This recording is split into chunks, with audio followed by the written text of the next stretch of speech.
Hello and welcome back to All You Need Notes for Edexcel IGCSE History, and this is the fourth video in the superpower relations topic from 1943 to 72, looking at the three crises: Berlin, Cuba and Czechoslovakia.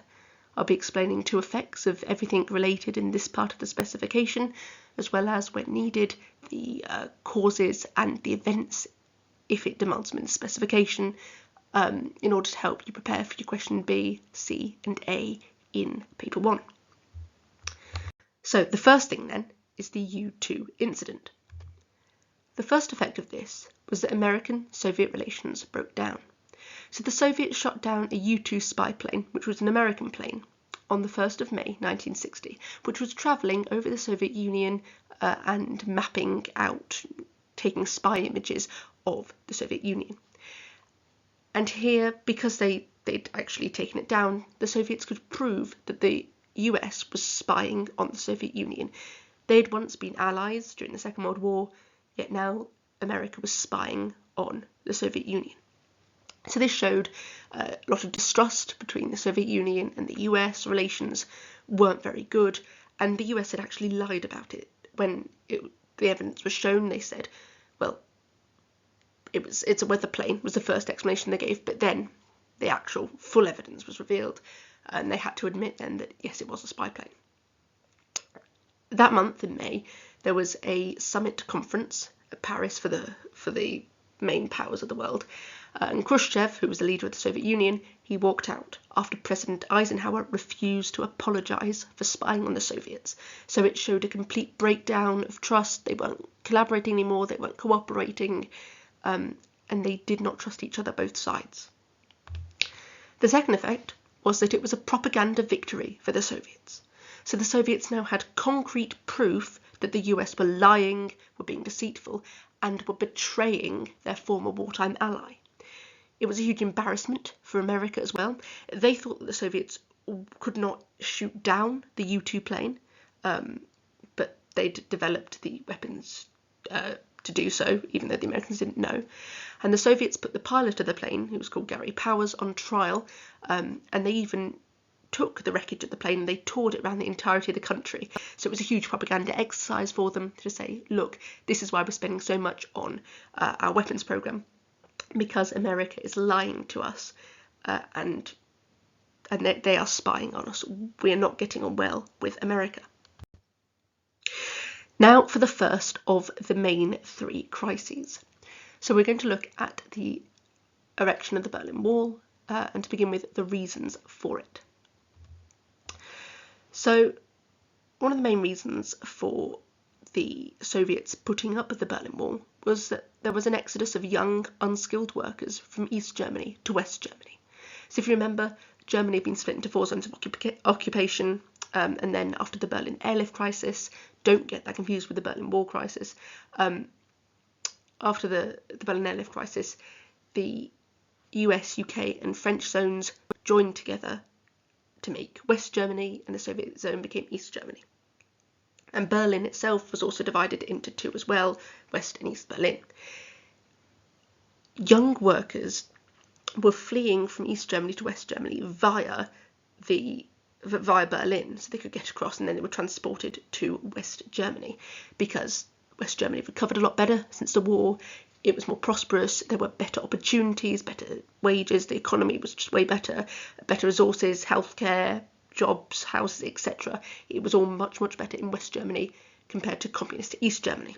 And here are some statistics, you might want to note down a few of them. 3 million people had left by 1958. That's about a sixth of the population of East Germany.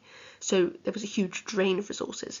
And in August of 1961 alone, 40,000 East Germans crossed the border. So the rate of immigration was just increasing exponentially. And so Khrushchev needed to put a stop to this to make sure that East Germany just didn't have any young people, to make sure that East Germany still had young people remaining. They hadn't all left. Communism was also facing a propaganda disaster, so we're saying everyone's equal, but in East Germany, loads of teachers and engineers were saying, well, we deserve higher salaries. And so, obviously, communism is meant to be the best thing possible for a worker, but a lot of East Germans are saying, well, it's not for us. They weren't getting the salaries they needed, and so they were trying to flee as well. It just wasn't going well in East Germany. So Khrushchev gave an ultimatum to Kennedy. He told Kennedy to withdraw troops from his the West Germany section of Berlin, or be completely cut off by land, just like the Berlin airlift crisis. It was a direct challenge to Kennedy. Kennedy was a new president from January 1961. He'd replaced Eisenhower, and he himself wanted to appear strong, but he was very, very inexperienced. He was a new president, and Khrushchev could almost take advantage of him, and he refused to make any concessions. Kennedy was not going to be forced into taking any decisions, and so he did not withdraw troops from Berlin. So the wall was erected, and there's a picture of Checkpoint Charlie. So, two effects of the Berlin Wall being erected. First was that it was a propaganda victory for America. So by building the wall, Khrushchev completely ended the refugee crisis. Again, just repeating that statistic, 3 million had left by 1958. And Kennedy just claimed that the Soviets had to wall people in, literally, to stop them escaping communism. He said communism's just putting people off, they're trying to flee it, and so they're having to force people to stay in East Germany. The US also accused the East German guards of cruelty.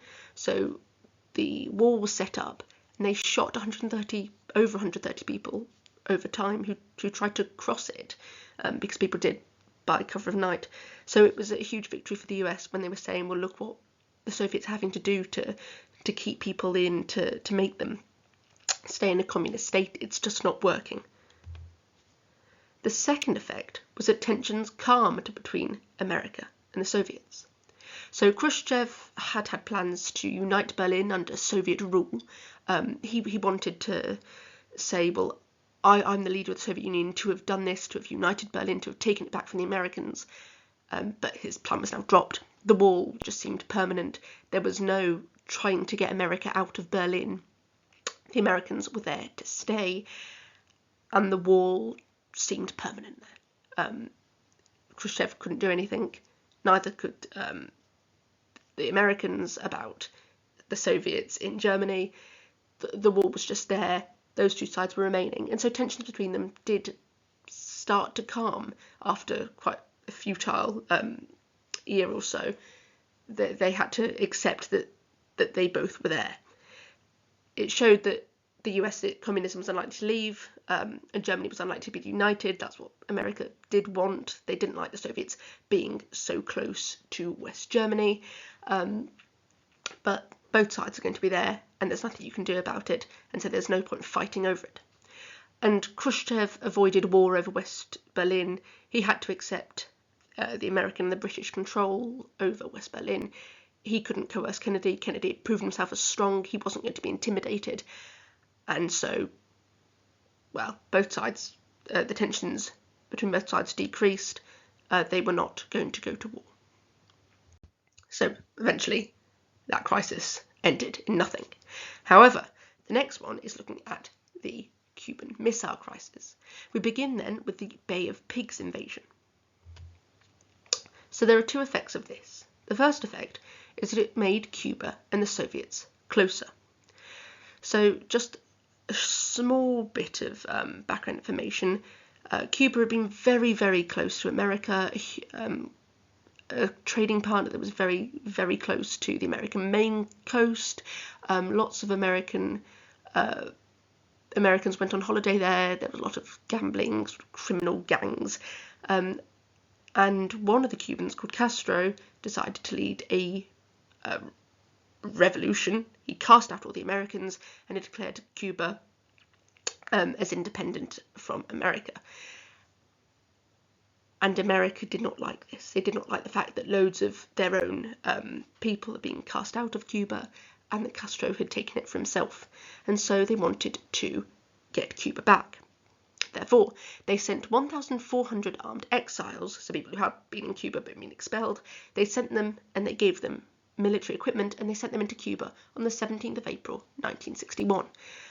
Castro had feared that America might launch a full-scale invasion, and in fact some of the American military leaders had said, we should be going and taking back Cuba by force, but they decided to say, well, let's send in some people, see how they do, because making it seem like America's launching a full-scale invasion isn't a good look.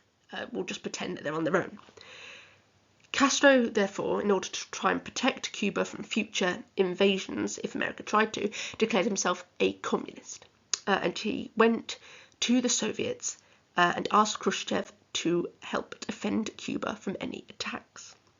So Khrushchev said yes, he welcomed Cuba as a new ally, and he sent new military equipment, plus, and this is crucial, a nuclear missile base with nuclear weapons. The second effect of this was that tension increased between the US and the Soviets. So America had been very, very close to Cuba, and this put a strain on the relation between America and the Soviets. The Soviet Union had now taken as an ally a country that had been very, very close to America and was geographically right next to America. They were polar opposites. Cuba had gone to the Soviet Union because the enemy of my enemy is my friend almost. And Kennedy was very, very concerned about a military base operated by the Soviet Union only 145 kilometers from the US mainland, so very, very close. The Soviets could launch some sort of invasion, or at least trying to attack America from Cuba. He was very, very scared at how close the Soviets had come to American soil. However, and we'll see a bit more about this on the next few slides, Kennedy then discovered that there was a nuclear weapons base on the island. This was only 145 kilometers from the US mainland. The Soviets hadn't really been close enough to fire nuclear weapons directly at the US before, and now they were now they had a base right next to it, so they could take out a lot of cities in America. This became a huge threat. They were close enough to easily fire missiles onto major cities in America. So Kennedy was very, very distressed when he found this out, although this wasn't immediately that he found it out, but he found it out a bit later. And so this really increased tensions because America was very scared about what the Soviet Union could do with that base. So on to the Cuban Missile Crisis proper. What were the causes and events of it? And this is quite a long slide. Firstly, the US had a nuclear missile base in Turkey, which was not far from the Soviet Union. So the Soviets felt that if they had the chance to put nuclear weapons near America, they should. The Soviet Union felt quite threatened, so the nuclear missile base was very close to them, so America was easily able to launch nuclear missiles into the Soviet Union if war broke out, so the Soviets wanted to be able to do the same. And hence why they were so eager to put a nuclear missile base in Cuba. Secondly, America really feared the expansion of communism, so there was a policy of containment that they had, and they didn't like that Cuba, who had once been so close to them, they didn't like that Cuba had switched to the Soviets, and they feared that because Cuba was now communist, they might start a series of rebellions across South America, and therefore put a lot of stress on America because there were communist states all around them. So they wanted to make sure that communism didn't spread across South America. And so America cut off diplomatic talks, they cut off trade with Cuba, and so Cuba felt like they had to turn to the Soviet Union. Once the Soviets had begun sending weapons to Cuba, the Americans began spying on what was happening there. And on the 14th of October 1962, a U-2, another one, spy plane, took photographs of a nuclear site being built in Cuba. This was an absolutely huge thing. A nuclear missile base being built right next to America was a national security threat, and so Kennedy decided to launch a naval blockade around the island of Cuba on the 22nd of October.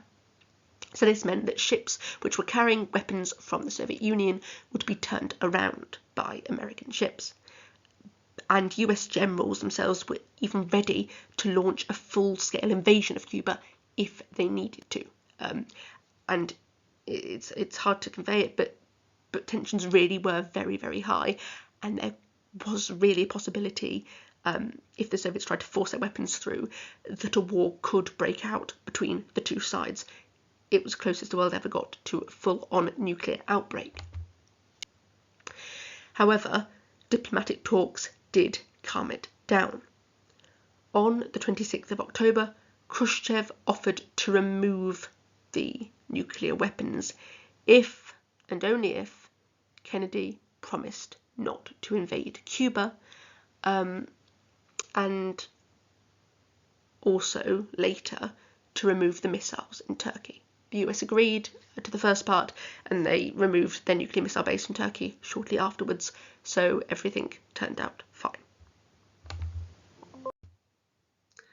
So, the Cuban Missile Crisis itself, two effects of it then. The first effect was that tensions between the two sides de-escalated. So both sides had really been very close to nuclear war. The US had 54 bombers with warheads ready during the blockade, just in case the Soviets went to military force to try and get their weapons in. And again, some military generals were saying, well, we should invade Cuba.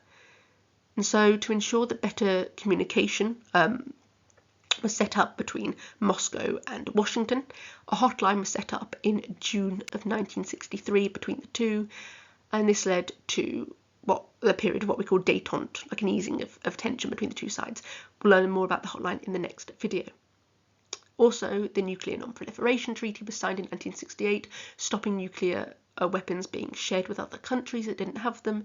So under that treaty, the Soviet Union would no longer be able to share and give out nuclear weapons to different countries. Again, we'll cover that a bit more in the next video. The second effect was that the Soviet Union and Khrushchev appeared weak. So because he'd removed missiles from Cuba, Khrushchev seemed weak, and Kennedy seemed strong and favourable. He'd stuck to his line. He'd refused to allow the nuclear weapons base in Cuba, and he had made sure that it was blockaded. He'd stopped the Soviets continuing to influence Cuba and to have strong power there, and Kennedy did seem strong and a good president, so Kennedy's population therefore increased. Khrushchev tried to claim a success. He tried to say, well, at least Cuba's safe, at least Kennedy's agreed not to invade Cuba, but it was a great humiliation for him. He'd had to remove the nuclear weapons, he'd had to succumb to what the Americans wanted, and so his popularity really decreased in the Soviet Union, and he was dismissed in 1964.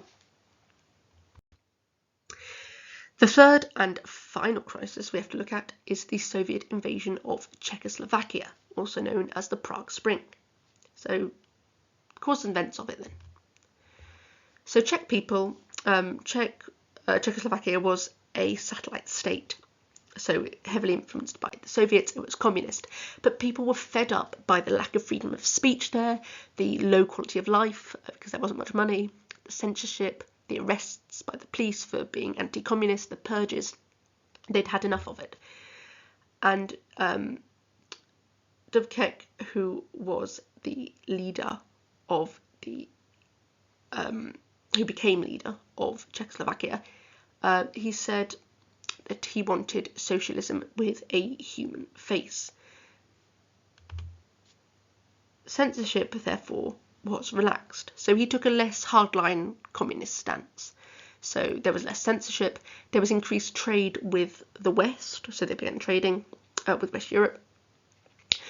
There were more regional governmental powers, democratic elections were promised, but crucially, unlike the Hungarian invasion, he said he wanted to stay in the Warsaw Pact. He tried to convince the new Soviet leader called Brezhnev that this Prague Spring, i.e., a new time for Prague, it was becoming a lot better, people were enjoying it a bit more. He tried to say, well, no, this isn't a revolution, we're not going against communism, we just want a less hardline communism that's a bit fairer for the people. But Brezhnev wasn't having it eventually, and on the 20th of August 1968, 500,000 Soviet troops invaded Czechoslovakia, and WJEC was arrested and replaced by an extreme communist leader. And there's a picture of the tanks rolling in. So, two effects of it then. Firstly, Brezhnev secured loyalty in Eastern Europe. So he used force to end the Prague Spring, and he showed that he could and would use military action against people who didn't toe the line on communism. And this formed what was called the Brezhnev Doctrine. So the Soviets would use force on countries which attempted to take a more liberal approach to communism.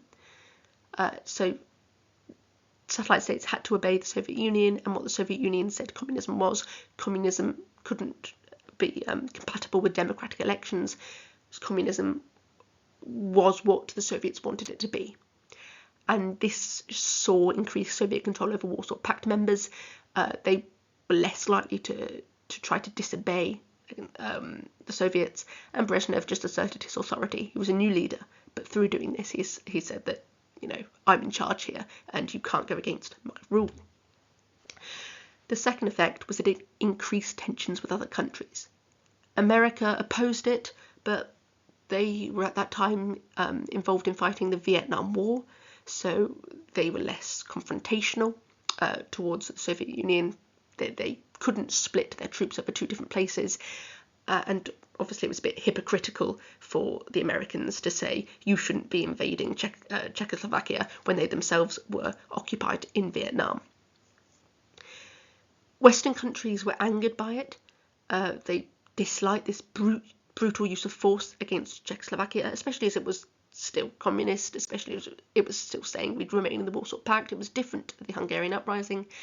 And so the communist parties in Italy and France, for example, they distanced themselves from the Communist Party in the Soviet Union.